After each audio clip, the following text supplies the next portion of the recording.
Friend, আজকে ছোট্ট একটা মিনি ব্লগ নিয়ে চলে এসেছি। আজকে আমার বর বাইরে কাজে যাচ্ছে।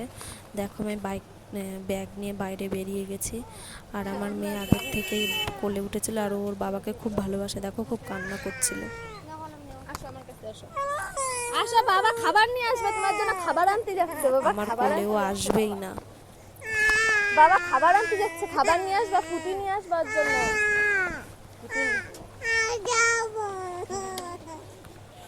খুব কাঁদছিল। ওর বাবাও ওকে খুব ভালোবাসে আর ওর বাবাকে খুব ভালোবাসে। ওর বাবাও কান্না করে দিয়েছিল। ফুটি নিয়ে আসবে।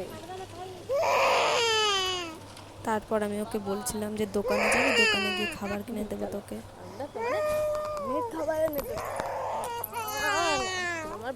ঘরে নিয়ে যাচ্ছিলাম আমি ওকে। তারপর ওই খুব কান্না করছিল, তারপর বাচ্চা কাচ্চা ছিল ওদের সাথে, তারপরে খেলছিল। খেলতে খেলতে তারপর বাবার কথাটা একটু ভুলে গেছিলো। যদি তোমাদের ছোট্ট মিনি ব্লগটা ভালো লাগে, লাইক, কমেন্ট, শেয়ার, সাবস্ক্রাইব করে দিও। বাই।